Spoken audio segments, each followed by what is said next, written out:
करू सुरुवात. सर, आज एकीकडे सगळ्या उपवर्गीकरणाच्या विरोधातला मोर्चा जो आहे तो विधान भवनावरती येऊन धडकणार आहे, तर दुसरीकडे आपण मात्र उपवर्गीकरणाच्या पाठिंब्याची भूमिका घेत आहे.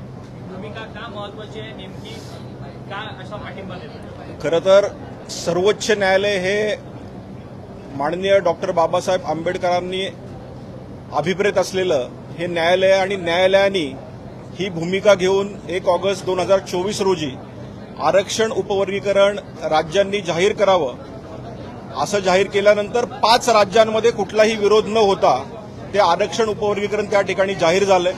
वंचितातल्या वंचितांना हा न्याय मिळण्यासाठी हे आरक्षण उपवर्गीकरण लवकरात लवकर जाहीर करावं अशी आमची मागणी आहे. माझ्याबरोबर आमचे आमदार अंतापूरकर आहेत, या ठिकाणी सुनीलजी कांबळे पण येणार आहेत, त्याचबरोबर गोपालजी तुमाणे आहेत. असे अनेक आमदार या ठिकाणी या उपवर्गीकरणासाठी पाठिंबा देतात. उद्या पण आम्ही माननीय मुख्यमंत्र्यांची वेळ घेऊन या उपवर्गीकरणाविषयी पाठिंब्यासाठी आम्ही त्यांना बोलणार आहोत. धन्यवाद.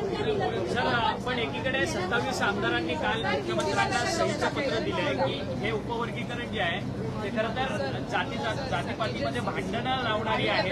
एकसंघ असलेला कुठेतरी अनुसूचित शेड्यूल कास्टावर पुन्हा कुठेतरी जातीपातीमध्ये विभागला जाईल आणि पुन्हा समाज द्वेष निर्माण होईल. तुम्ही लक्षात घ्या की याच्या आधी 5 राज्यांमध्ये उपवर्गीकरण झालंय, तिथं कुठलाही अशा प्रकारचा द्वेष निर्माण झाला नाही.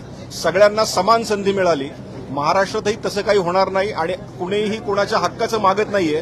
पण जे खऱ्या अर्थानं गरीब आणि वंचित आहेत, माननीय भूषण गवई सुद्धा त्या 7 खंडपीठाच्या सर्वोच्च न्यायालयाच्या त्या खंडपीठामध्ये होते आणि त्या खंडपीठाने हेच सांगितलं की मागासलेपणा यासाठी हे खऱ्या अर्थानं निर्मूलन होण्यासाठी हे उपवर्गीकरण होणं अत्यंत गरजेचं आहे. परंतु कास्ट सेन्ससच्या संदर्भातला निर्णय जो आहे तो केंद्र सरकारकडनं घेण्यात आलेला आहे, परंतु या सगळ्या संदर्भातली अंमलबजावणी कधी होणार आहे? कारण की सातत्यानं कास्ट सेन्सेक्स हा पूर्ण झाला तर पूर्ण भारताचा होईल आणि त्याच उद्देशाने मी याच्या आधी पण सांगितलंय की सर्वोच्च न्यायालयाने जे सांगितलंय ते इतर राज्यांमध्ये जे इम्प्लिमेंटेशन झालंय त्याप्रमाणे महाराष्ट्र राज्यातही आपण करावं.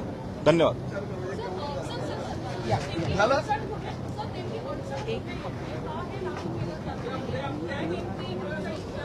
नाही, अडचण मला यामध्ये अडचण वाटत नाहीये.